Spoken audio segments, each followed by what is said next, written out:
Hey, everybody. This week we're talking about agencies outside of FEMA, i.e., the government, that help with disaster response. And your goal is to address three different agencies. And you can see I went with three. A couple may be fairly common, some others may not be.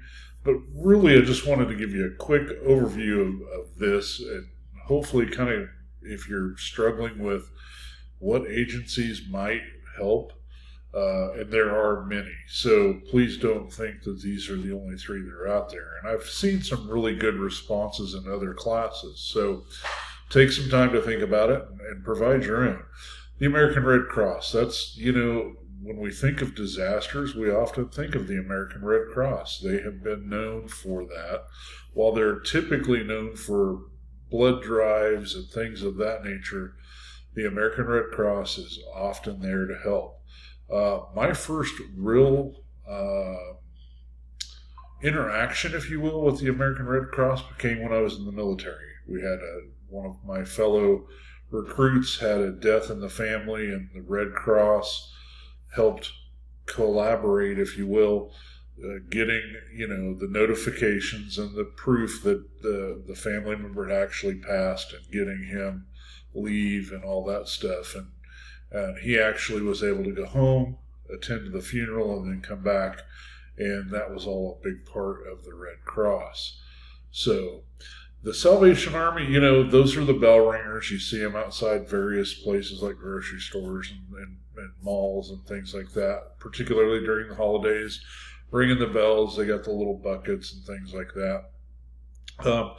Interestingly enough, the Salvation Army is actually considered a religious organization or a church. I don't know if you know that. Although most folks that you see involved with the Salvation Army are volunteers. They may not actually be associated with it.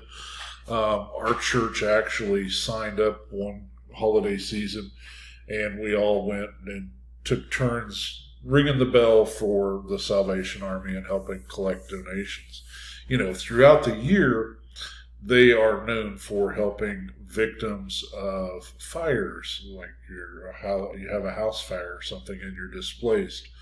A lot of times they will help you, along with the Red Cross, help get you into housing on a temporary basis or help get you, kind of reestablished, if you will. But really, the Salvation Army, you will a lot of times see them in a disaster response as the food truck.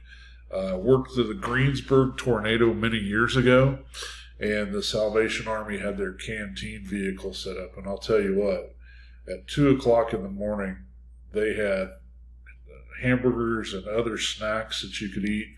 And, it hadn't been a particularly long day by that point because they had an established incident command system and stuff. So we were just working our particular shift, but I happened to draw the short straw and was working the overnight shift and stuff like that. So coffee with fellow law enforcement officers and other volunteers and FEMA folks that happened to be there and getting something to eat in the middle of the night was certainly appreciated.